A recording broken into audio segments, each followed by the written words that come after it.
All right, picking up where we left off on page 59 or 64 in the PDF. As we were leaving, Mr. Ferguson called out that he bet I was glad I was leaving. He was right. Me and Mom went to the meat market between 41st and 42nd and bought umpteen pounds of hamburgers, some chicken, sausages, and large cans of black beans. All the time she was thanking God about having a job and a decent place to live, and how I should be thankful too. You see them poor people over there, she said. People should come see them and be thankful for what God has given them. Mom had to go back to work for another hour, and I took the stuff uptown. On the way, I thought about Mr. Ferguson. I figured he had pickled his brain with cheap booze years ago, and maybe even drugs, but he was right about some things. I knew I really didn't care for the dude. And I started thinking that probably nobody in his family cared for him either. Or maybe, if they cared, they couldn't deal with him being so off the wall. It amounted to be about the same thing, but something he said bothered me. He said if you didn't have a win, you might as well give up and get out of the game. That was what he was doing, getting out of the game. But with him, it was straight up. Maybe with some of the guys on the corner, it was the same thing, but they just weren't dealing with it. So this is where we actually left off. So you and Mom saved the world? Jocelyn parked herself on the end of my bed and started painting her toenails. You stayed on my bed all the time. People are going to be talking about incest, I said. You're not getting in anything. So between us, it's going to be outcest. And that's just another word for friendship. She came back. Did you feel like Jesus feeding the multitudes? I didn't like it, I said. Mom was trying to get me into one of those good doing moods or something. Why didn't you like it? I saw some of the food they were giving out. It was plain stuff: white bread, beans, some hot dogs. If you were hungry, then it was better than nothing. But you gotta leave your pride outside when you get on the food line. Mom said some of the folks down there were crackheads, and that was the only food they got. I definitely saw some winos. I feel sorry for them, Jocelyn said. Why don't you go down there with Mom and feed them? Because I don't like to see them, Jocelyn said. You know, I was thinking about what they should do with their lives and whatnot. Yeah? I didn't come up with anything too tough, Jocelyn said. I'm thinking about painting my nails blue next time. What do you think about blue? You wear sneakers all the time so nobody can see your stupid toes, I said. What difference does the color make? The kinds of jobs, they don't even exist anymore. We went over that in social studies. To get a decent job, you need a decent education. Now you sound like Dr. Baker. Well, he might be a fool, but he's still right, Jocelyn said, standing up and looking down at her toes. If you can't do nothing, you gotta take what they give you. You want to carry me to my room so I don't smudge my nails? You've been reading about those African queens again? I do think I look like Nefertiti. Jocelyn turned her profile towards me. What do you think? Just like her, Jocelyn, I said. You look just like her. I watched as my sister put on her queenly walk and left the room. What she said made sense. I couldn't see Mr. Ferguson holding down a regular job. None of the men and women I saw in that center looked like they were ready for prime time. I could see them all copping a plea and shuffling to the back of the bus. I thought of what Mr. Ferguson had said about not playing the game if you didn't have a win, but he was living too funky to be throwing that jive down for some wisdom. But it wasn't just the ones I saw downtown who weren't playing the game. There were a whole lot of brothers. I couldn't imagine making a real get over. Some of them had been on the corner for so long, it looked like they were supposed to be there. I got up and went to Jocelyn's door. It was open and she was sitting at the computer. Hey, Neferetti, why don't you want to see those homeless people downtown? I asked. For the same reason I don't want to see any dead people, Jocelyn answered. I don't want to see nothing that looks anything like me messed up like that. I'm hip to that. Jocelyn was doing her homework, and I went back to my room and took out my books. My mind wasn't on the books, though.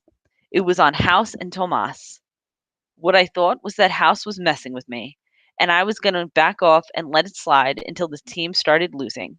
And then House would have to come and get me and my game. But if Tomas could pull the team around him, and if House just let the team loose, then I would be out of it without even being in the game. I would be doing the same sitting out shuffle that Ferguson was, and I had to come up with a B plan. Morning, I went out to the kitchen, and my folks were having an argument about who forgot to play the lottery. My father said that my mother was supposed to put in his numbers, and she said that if you wanted to play, he should have put in his own numbers. I asked you to do it, woman, he said, standing in the doorway. If you weren't going to put in my numbers, you should have said something. They didn't come out anyway, Mom said, so what are you worried about? Mom got her handbag and kissed Jocelyn on the forehead and me on the side of the head, and they went out the door arguing. I was going to say something to Jocelyn about how stupid I thought playing the lottery was, but I didn't want to get her started on odds and stuff. How come you're late getting up today? She asked. Who died and made you the head of the FBI? How did your practice go yesterday? Why?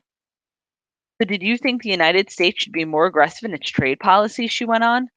I'll be on the phone to the president this afternoon, so if I could get your input now. What were they arguing about? I asked. He doesn't have any money and she won't give him any, she said. That's going to go on until they catch up on the bills. Yeah, I guess. With my family, it was always catching up on the bills or explaining to the electric company why we hadn't sent the payment in. My folks didn't mess up their money. It was just that they weren't making that much to begin with. I imagine I'll have to start my modeling career early to support you people. Jocelyn licked some of the jelly off a piece of toast. But don't worry about it. I'm big that way. I got to school a minute late, and Mr. Harrison, who was on desk duty, looked the other way as I slid past the desk and into the stairwell. In English, I sat down next to Sandy Harris, a thin, brown skinned girl with eyes the same color as her skin and a low, kind of sexy voice. She got into another discussion about Othello, and I noticed that a lot of kids were saying it wasn't about race. I still wasn't going for it, and I said so. Iago didn't like the brother being a big time general, and he didn't like him getting over a big time white chick either, I said. And since he was white, like everybody around at the time, he had the power to mess with Othello. Is it really the woman or the celebrity that Othello's achieved? Miss Tamita asked. We do know that Iago hoped for high office. I don't know, I said. And doesn't that make the play interesting? So what's the answer? I asked. Well, since Shakespeare isn't around to answer our questions, it depends on our interpretation, doesn't it? Miss Tomato said. I didn't exactly understand what she meant by that, but I could tell she was happy with it. I could see myself as Othello, a kick butt general who had climbed to the top and had to deal with Iago and all the other suckies around him. Desdemona, his old lady, was like a symbol of what he had achieved in his life, and Iago was messing with it. He was saying that Desdemona wasn't really happening for him and that his dreams of her was messed up. I could see how that could turn a brother's head inside out. Next chapter. What I figured was that, as long as it was me doing my thing, a black player on a black team, then it would be about me and the team. If House could get Tomas in the spotlight instead of me, it was going to be about him and Tomas. What I had to do was outplay Tomas every time I stepped on the court.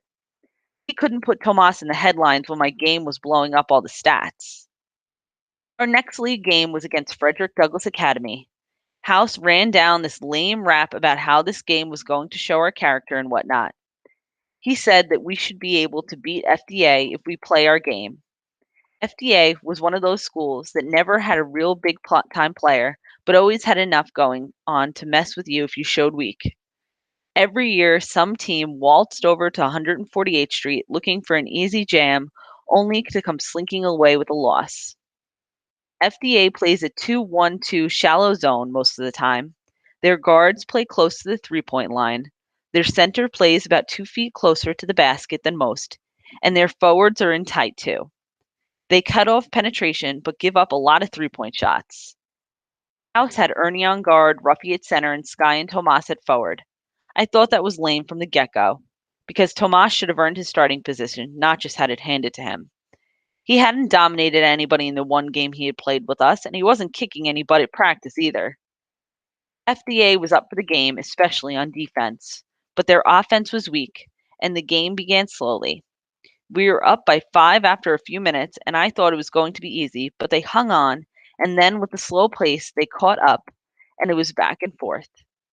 At the end of the first quarter, it was 14-14. On offense, we were trying to pick off their forwards and set up backdoor plays, but they were playing too tight to get that going. We were running into ourselves and just turned the ball over on the inside. Plus, Ruffy had 2 fouls already. I think FDA thought they were going to lose before the game, but when they saw they were playing on us, they began to pick up the pace. If a team is revving up the tempo, you have to react quickly, or they might get a momentum thing going on, and you can't catch them. FDA ran 2 fast breaks in a row at the start of the second quarter. On one off a rebound and the other off a turnover when Tomas held the ball too low and their guard came back and slapped it loose. The next time we came down, I saw their guards edging away from their zones, looking for another fast break. Colin was in for Ernie and called for the 2-swing play. That's when both guards move to the right, the center comes out, and the right forward goes backdoor. The guards with the ball pass out to the center, who passes into the forward, who is free because the other forward is picked his man in the low post. If the low pick doesn't work, then the forward comes out and the right side of the zone is overloaded. Colin was going to pass out to Ruffy, but got tied up and passed it to me, and I was free. The FDA forward lost his man and picked his own teammate, looking for him, which left the lane open. I went hard, and nobody even came near to me as I scored the deuce. The same dude on FDA who had lost his man took the ball out and made a weak pass that was supposed to go over my head at the foul line. I grabbed it and went right back inside, got the deuce, and was fouled. Then I nailed the free throw. FDA came down again. Their shooting guard threw up something that looked like half an alley-oop, and Ruffy got it and flung the sucker down court. Tomas was down with me on a 2-against-1. Their center wasn't that tall, but he was quick. I had the ball on the foul lines as Tomas slid away toward the basket. I thought their center might switch when I faked the handoff to Tomas. He didn't and came after me as I started the shot. All I saw was this big palm over my head. I floated the ball over him and it went in. We were up by 4, and FDA called a timeout. That was a prayer, and you know it.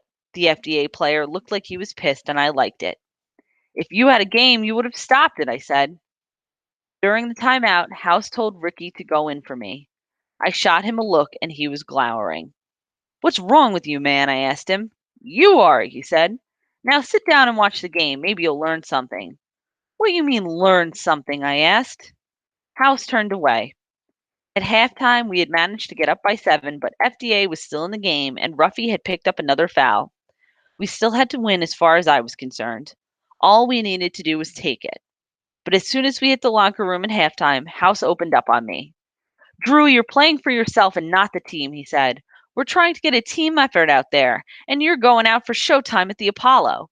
I don't need this crap, and the team doesn't need it.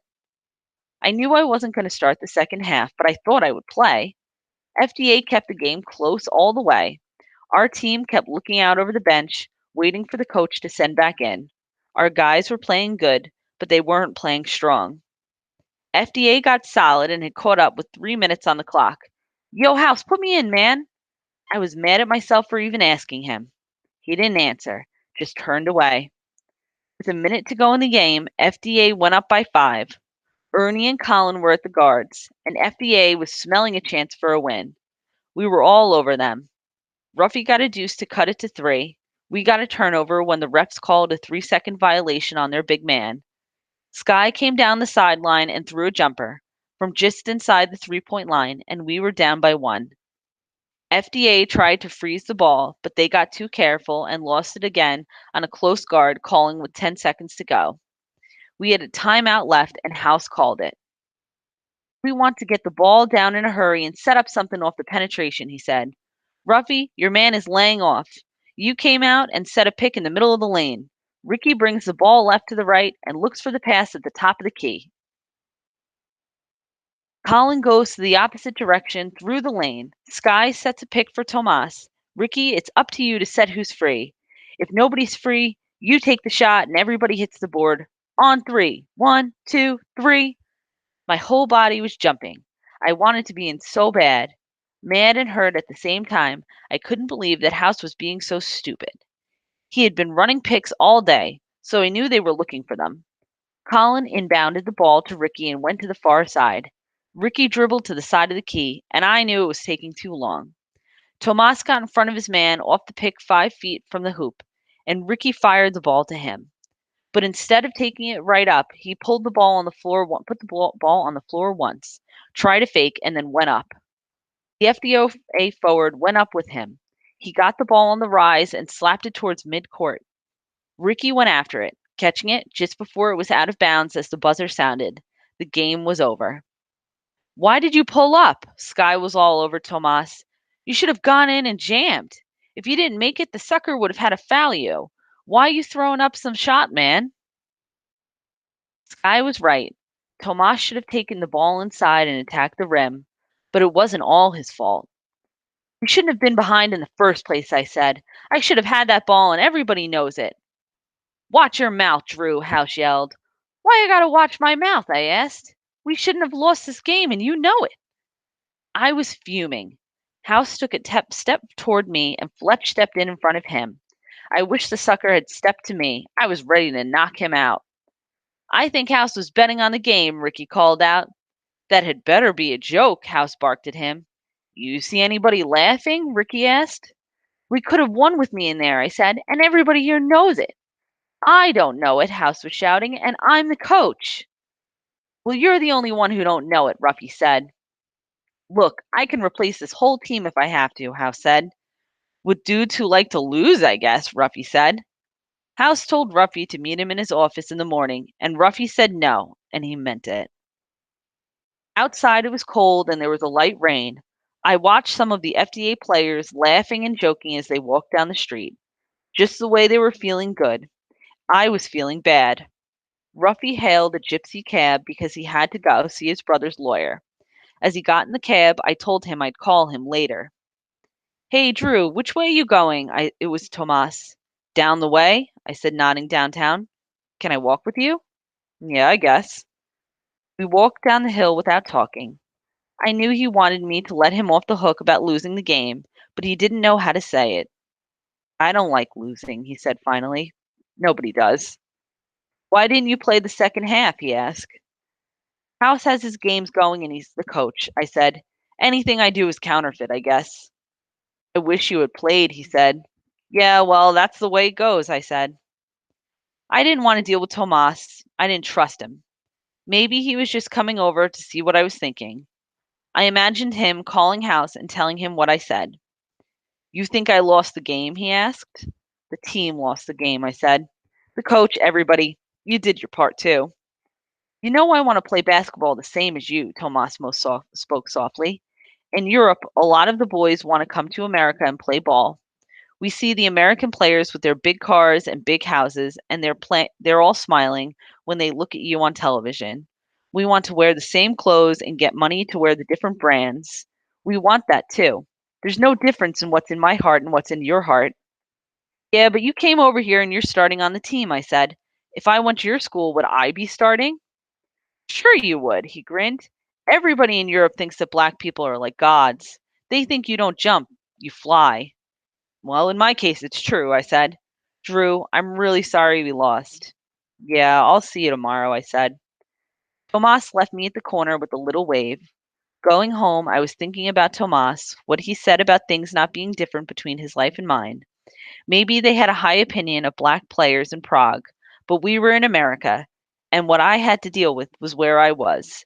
Just like my man Othello had to deal with where he was. What I was wondering was whether or not House would let us go on losing games to make his point. All right, we're done there.